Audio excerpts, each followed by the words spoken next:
जब आँखों में अरमान लिया, मंजिल को अपना मान लिया।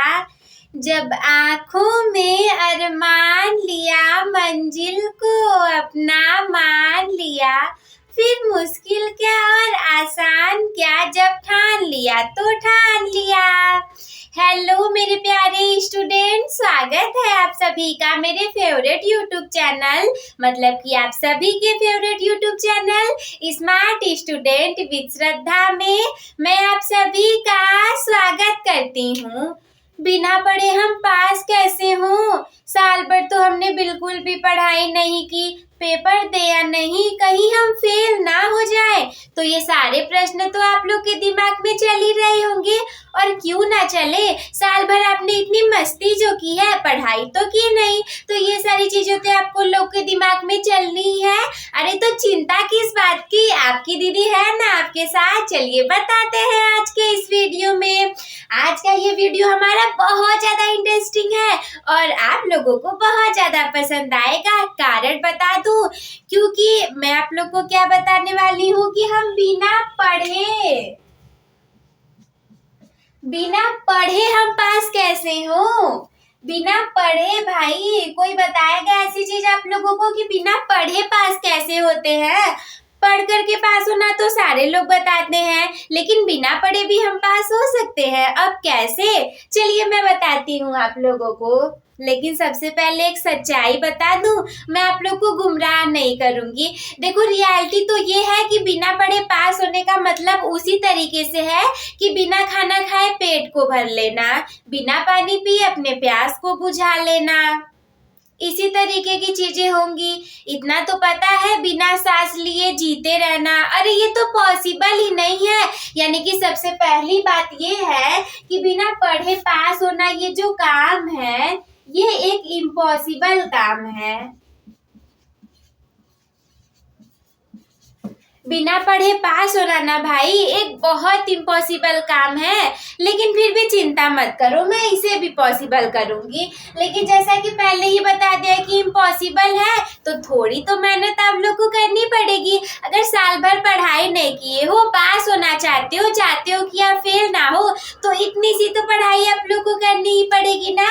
और इसीलिए मैं आप लोग के लिए 10 पॉइंट को लेकर के आई हूँ, जिनकी मदद से आप अपने एग्जाम में पास हो जाएंगे। भले ही अभी तक कुछ नहीं पढ़ा हो, लेकिन फिर भी आपके पास अभी भी समय है। हम बढ़ते हैं अपने 10 पॉइंट की तरफ। सबसे पहला पॉइंट मैंने क्या रखा हुआ है आप लोग के सामने कि परीक्षा के फॉर्मेट को समझें। परीक्षा के फॉर्मेट को समझना बहुत ज्यादा जरूरी है। क्यों जरूरी है? क्योंकि देखो, अगर आपको पता ही नहीं होगा कि आपका एग्जाम कैसा होने वाला है, मतलब कि आपका एग्जाम जो है वो मल्टीपल चॉइस क्वेश्चंस की तरह होने वाला है, या फिर आपका एग्जाम जो है वो रिटन बेस पर होने वाला है, मल्टीपल चॉइस पर होगा या फिर रिटेन बेस पर होगा। अगर आपको पता ही नहीं होगा तो जो आपके 20 दिन बचे हुए हैं आप उसमें तैयारी कैसे करोगे। सपोज दैट आपने ये वीडियो देखी 6 फरवरी को और आपका बोर्ड एग्जाम 24 फरवरी से स्टार्ट है, तो ले दे करके आपके पास 18 दिन ही तो बचे हैं। 18 2 20 और 4 24, तो केवल और केवल 18 दिन ही तो आपके पास बचे हैं। और इस 18 दिनों में अगर पास होना चाहते हो तो करवा दूंगी, लेकिन इन सारे पॉइंट को पहले तो आप लोग को ध्यान देना है। पहला क्या था कि परीक्षा के फॉर्मेट को समझना है, ठीक है। मतलब अगर आप समझ जाओगे, अगर आपका एग्जाम रिटन बेस होने वाला है या फिर एमसीक्यू टाइप का होने वाला है, तो आप उसी से रिलेटेड पढ़ाई करोगे ना। पता चला आपने इन जो 18 दिन है आपने इसमें एमसीक्यू की तैयारी करके आप लोग गए और एग्जाम आपका रिटन बेस पर हो गया, तो सब कुछ तो गड़बड़ हो जाएगा। आप केवल रट के गए रहोगे कि इसका आंसर ये होगा, इसका आंसर ये होगा, बट वहाँ पे रिटन वाले एग्जाम्स हो जाएंगे तो आप कुछ लिख ही नहीं पाओगे। और हो सकता है कि आपने उल्टा सीधा लिखने की, पढ़ने की प्रैक्टिस की होगी, बट एमसीक्यू की प्रैक्टिस नहीं कर पाए होगे, तो उस हालत में भी तो आप एमसीक्यू नहीं कर पाओगे ना। तो सीधा सा मतलब ये है कि अपने परीक्षा के फॉर्मेट को समझो। और ये वीडियो मैं ज्यादातर बोर्ड एग्जाम वाले बच्चों के लिए लेकर के आई हूँ। तो देखो आप लोग को आपका जो फॉर्मेट है वो सबसे पहले क्लास 10th वाले स्टूडेंट्स का जो है उसमें 20 MCQs पूछे जाते हैं सारे सब्जेक्ट में। उसके बाद जो 80 नंबर के होते हैं वैसे 70 नंबर का पेपर होता है। तो जो हमारे 50 नंबर के हुए वो हमारे रिटन बेस पर लिए जाते हैं। तो क्या करना है कि फॉर्मेट को पहले आप लोग समझ लो। पास होना है 18 दिन में, फॉर्मेट को सबसे पहले समझो। इसके बाद सेकंड वाला है कि डेली 2 घंटे की स्टडी करो। अगर 1 साल पढ़ाई नहीं किए हो तो क्या ही हो जाएगा। अगर इतनी सी पढ़ाई कर लोगे तो 1 साल पूरी तुमने पढ़ाई नहीं की है और पास भी होना चाहते हो, वो भी बिना पढ़े। पॉसिबल ही नहीं है कि आप लोग पास हो जाओ बेटा। देखो पहले ही बताया गया था, मैंने सबसे पहले इसीलिए बता दिया था कि मैं गुमराह नहीं करूंगी। ऐसा नहीं है कि मैं बोल दूं कि हाँ पास हो जाओगे और आप होने नहीं वाले। फेक वीडियो नहीं है। जितनी भी चीजें मुझे पता थी मैं वो सारी आप लोग के लिए लेकर के आई हूँ। 2 ही घंटे की तो बात है यार, 24 घंटे होते हैं आपके सामने, 22 घंटे आपके बचेंगे। केवल 2 घंटे की पढ़ाई कर लो, लेकिन उस 2 घंटे में आपको पढ़ना क्या है ये भी तो पता होना चाहिए। इसके लिए आता है हमारा तीसरा वाला पॉइंट। वो क्या है कि आप लोग को पिछले साल के प्रश्न पत्रों को हल करना है, यानी कि आप लोग को PYQs को हल करने हैं। PYQs का मतलब होता है प्रीवियस ईयर क्वेश्चन पेपर्स, ठीक है। इसके फुल फॉर्म भी मैं आप लोग के लिए लिख देती हूँ। प्रीवियस ईयर क्वेश्चंस, इसको नोट डाउन कर लो। PYQs का मतलब ये है कि प्रीवियस ईयर क्वेश्चन की आप लोग को प्रैक्टिस कर लेनी है। देखो ये वाला पॉइंट क्यों आया, केवल एक तो आपने साल भर पढ़ाई नहीं की, फिर केवल 2 ही घंटे पढ़ाई करना है भाई। ये 2 घंटे को देखो, केवल 2 घंटे की पढ़ाई करनी है आप लोगों को। तो उस 2 घंटे में पढ़ोगे क्या, तो पढ़ना ये है कि पिछले वर्ष के प्रश्न पत्रों को हल करना है। पता है एग्जामिनर जो होता है ना, पेपर बनाने से पहले अपने पिछले साल के जो 2-3 साल के पेपर होते हैं सबसे पहले उन्हीं को वो क्या करता है, कलेक्ट कर लेता है। फिर उसे देखेगा कि इसमें कौन से टाइप के क्वेश्चंस आए थे, बच्चे को कैसे देने चाहिए। कई बार तो ऐसा होता है कि सेम टू सेम वही क्वेश्चन उठा करके दे दिए जाते हैं। इसीलिए मैं बोल रही हूँ कि प्रीवियस ईयर क्वेश्चन पेपर को अच्छे से सॉल्व कर लेना, और क्या पता उसी में से सेम टू सेम प्रश्न आ जाए। ज्यादा नहीं, 2-3 साल के सॉल्व करो, 3 साल के भी नहीं कर पा रही हो 2 साल के सॉल्व कर लो, पक्का पास हो जाओगे भाई। 100 में से आप लोग को केवल 33 नंबर चाहिए होते हैं पास होने के लिए। बिल्कुल आसानी से आ जाते हैं यार। इसमें से भी पेपर आपका केवल 70 नंबर का होता है, 30 नंबर का प्रैक्टिकल होता है, जिसमें से कि आप लोग को केवल 23 नंबर लाने पड़ेंगे। प्रैक्टिकल में कोई फेल ही नहीं करता। 30 नंबर का है प्रैक्टिकल, तो आपको इसमें केवल 10 नंबर लाना होता है। और जो टीचर रहते हैं वो ज्यादातर क्या करते हैं कि 30 में से किसी को 25, किसी को 26, किसी को 28 ऐसे ऐसे करके नंबर दे देते हैं। फेल तो होने नहीं वाले। बाकी बची इसके बाद जो 23 नंबर आपको लाने हैं, तो उसके लिए थोड़ा सा एफर्ट लगा लो मेरे प्यारे प्यारे बच्चों। थोड़ा सा एफर्ट लगाओगे बिल्कुल आपका काम हो जाएगा। इसके बाद चौथा वाला क्या है कि ज्यादा नंबर वाले प्रश्नों को पहले तैयार करें। जो ज्यादा नंबर वाले हमारे प्रश्न रहेंगे उन्हें आप लोग को पहले तैयार करना रहेगा। बहुत ज्यादा इंपॉर्टेंट पॉइंट मैं बता रही हूँ आप लोगों को। जैसे देखो मैंने हिंदी सब्जेक्ट के लिए बताया था, आप लोग के सबसे पहले हिंदी के ही एग्जाम्स होंगे, तो मैंने बताया था कि 23 मार्क्स आप लोग को पासिंग के लिए चाहिए। तो उसमें सबसे ज्यादा नंबर का जो है वो 9 अंक का हमारा निबंध पूछा जाता है। 9 अंक का हमारा निबंध पूछा जाता है सबसे ज्यादा नंबर का। और निबंध लिखना कितना आसान है, मैंने पूरी प्लेलिस्ट प्रोवाइड करके रखी है। कोई सा भी निबंध देख लो, सभी विषयों पर लिख करके आ जाओगे। मैंने पहले ही आप लोग को बताया था, इसलिए दोबारा नहीं बताऊंगी। देखना है तो जाकर के वो वाली मेरी वीडियो देख लो जिसमें मैंने बताया था कि हिंदी में पास कैसे हो, यानी कि हिंदी में पास होने की खतरनाक ट्रिक। तो ये वाला हो गया हमारा। इसके बाद 5वां नंबर का क्या है कि हैंडराइटिंग सुधारें। अगर आपकी हैंडराइटिंग अच्छी है ना, तो 5 से 10 नंबर का आप लोग को फायदा होने वाला है। हैंडराइटिंग अच्छी होने पर 5 से 10 अंक का आप लोग को फायदा हो जाएगा। झूठ नहीं बोल रही हूँ यार, सच में बच्चों को फायदा हो जाता है।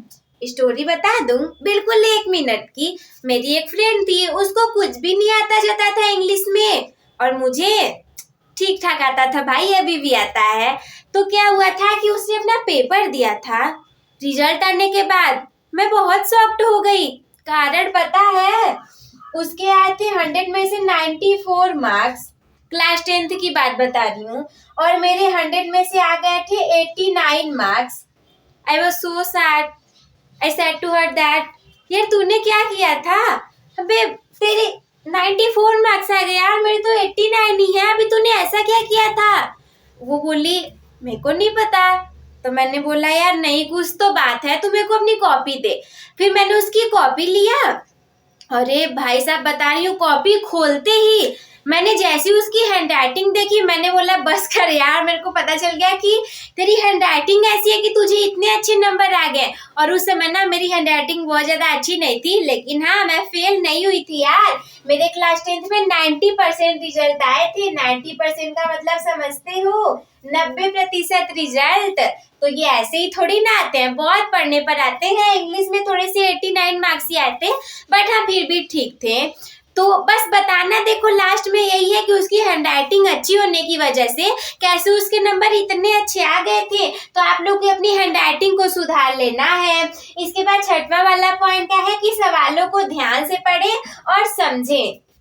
सवाल जो रहेंगे, कई बार ऐसा होता है कि प्रश्न कुछ और रहेगा, हम पढ़ेंगे कुछ और, आंसर कुछ और दे करके चले आते हैं। जैसे कि मेरी मम्मा मेरे को एक स्टोरी बार बार बताती रहती है कि जब मेरी मम्मा ऐसे मुझसे बोलती है कि जब मैं छोटी थी तो मेरे सर हम लोगों को नाउन पढ़ाते थे। नाउन पता होगा ना आप लोगों को? अरे नाउन यार, NOUN नाउन जिसे बोलते हैं, संज्ञा, छोटी क्लास से पढ़ाया जाता है। तो मेरी मम्मा को और सहेलियों को वो सारी चीजें आती नहीं थी।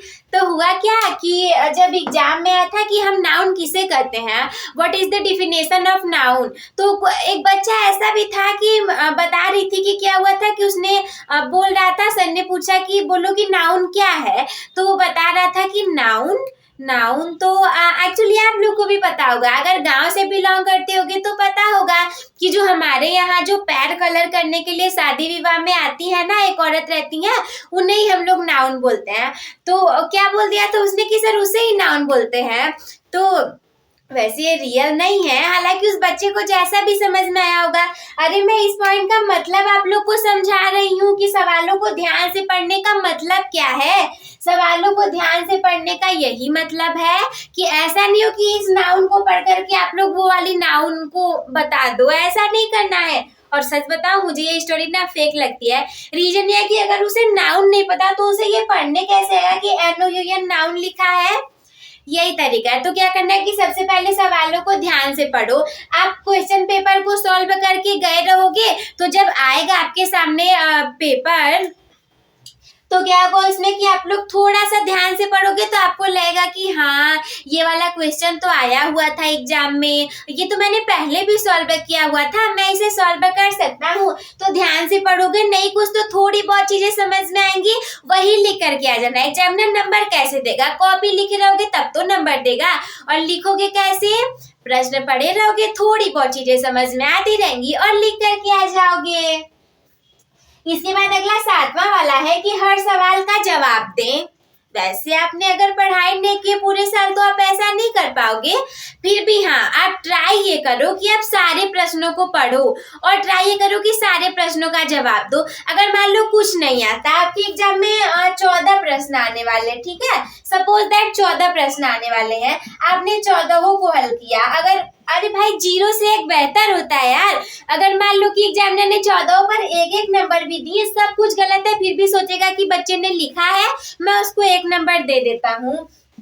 14 में एक नंबर देगा और कई सारे तो सही लिख कर आए रहोगे। अगर 2 साल के प्रश्न पत्रों को हल किए रहोगे तो बहुत सारी चीजें सही लिख करके आए रहोगे।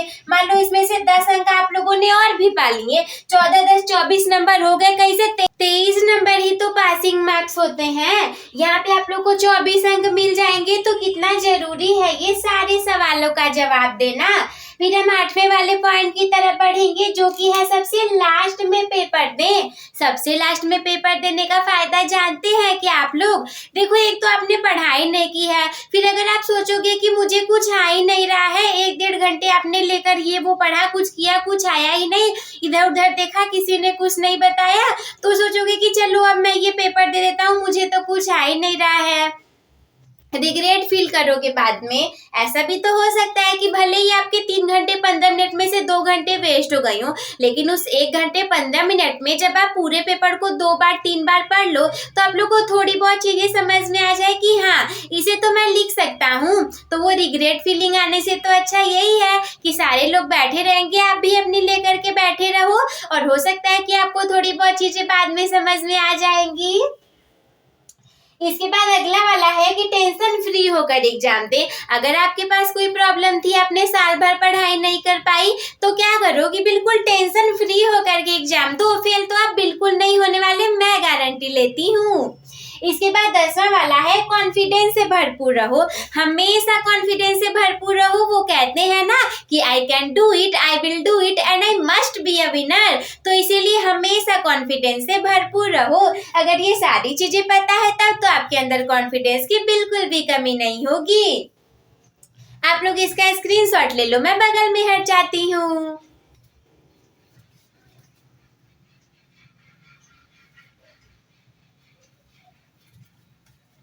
तो ये हो गई मेरी पूरी वीडियो। आई होप कि आप सभी लोग को समझ में आ गया होगा। तो अपने टॉपर बनने की जर्नी एक टॉपर के साथ शुरू करने के लिए चैनल को सब्सक्राइब करना ना भूलें। आज के इस वीडियो को लाइक कर दीजिएगा ताकि ये ज़्यादा से ज़्यादा लोगों तक फैल सके। हो सकता है कि कई सारे स्टूडेंट फेल होने वाले होंगे जो कि मेरी इस वीडियो को देख करके पास हो जाएंगे, तो आप उन लोगों का भला करवा दोगे और अपने दोस्तों के साथ भी शेयर कर दीजिएगा। मुझे भी पता है कि आपके कई सारे दोस्त ऐसे होंगे जो कि बिल्कुल भी पढ़ाई नहीं करते होंगे, तो उन लोग के साथ शेयर कर दोगे तब तो और भी अच्छी बात हो जाएगी। और अगर कोई भी डाउट आपके मन में हो तो हमसे कमेंट बॉक्स में पूछना ना भूलें। वीडियो देखने के लिए धन्यवाद। Love you all, take care, bye bye, keep smile.